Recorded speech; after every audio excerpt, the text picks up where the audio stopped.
Bismillahirrahmanirrahim. Adapun kesimpulan dari kajian kita pada sore hari yang penuh keberkahan ini adalah bahwasanya duniamu untuk akhiratmu ini adalah hal yang nyata.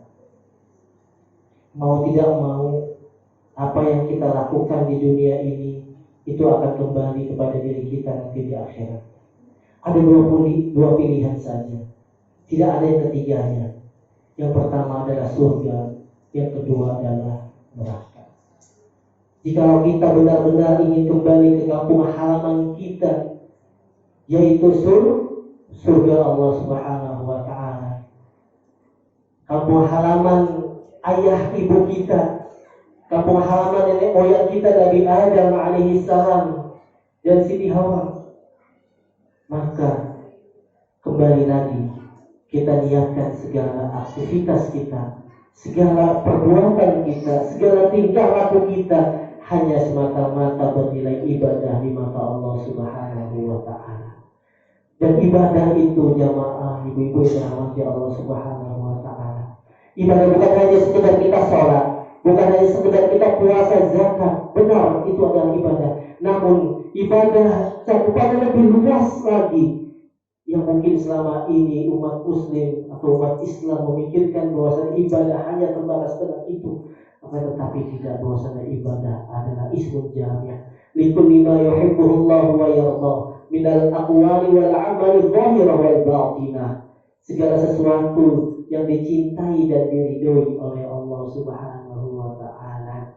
Kemudian baik perkataan maupun perbuatan yang zahir, yang nampak ataupun yang tersembunyi, itu adalah bernilai ibadah. Oleh karena itu aktivitas kita, hidup kita di dunia ini, mari kita niatkan semata-mata bernilai ibadah kepada Allah Subhanahu wa Ta'ala. Dan syarat ibadah kita diterima oleh Allah Subhanahu wa Ta'ala adalah yang pertama ikhlas karena Allah Subhanahu wa Ta'ala, dan yang kedua adalah al-mutaba'ah, yaitu mengikuti sunnah Rasulullah Sallallahu Alaihi Wasallam. Kita ikhlas di dalam sholat kita, kita ikhlas di dalam puasa kita. Kemudian kita juga mengikuti Rasulullah Sallallahu Alaihi Wasallam di dalam melaksanakan ibadah kita kepada Allah Subhanahu Wa Taala. 2 rakaat sholat subuh adalah merupakan contoh dari Rasulullah Sallallahu Alaihi Wasallam. Maka setelah kita ikhlas melaksanakan mendirikan sholat subuh 2 rakaat itu, maka kita juga mengikuti sunnah Rasulullah Sallallahu Alaihi Wasallam, yaitu melaksanakan sholat subuh secara 2 rakaat. Walaupun kita ikhlas, tapi kita melaksanakan 3 rakaat, kira-kira diterima tidak ibu ibadahnya? Ya, fatal, tidak diterima, fatal.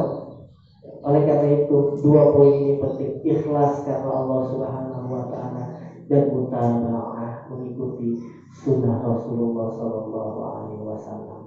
Mudah-mudahan dunia kita, hidup kita di dunia yang singkat ini bisa membawakan kita ke akhirat surganya Allah Subhanahu wa Ta'ala. Amin amin ya rabbal alamin. Barakallahu fikum. Subhanakallahumma wa bihamdika asyhadu an la ilaha illa anta astaghfiruka wa atubu ilaik.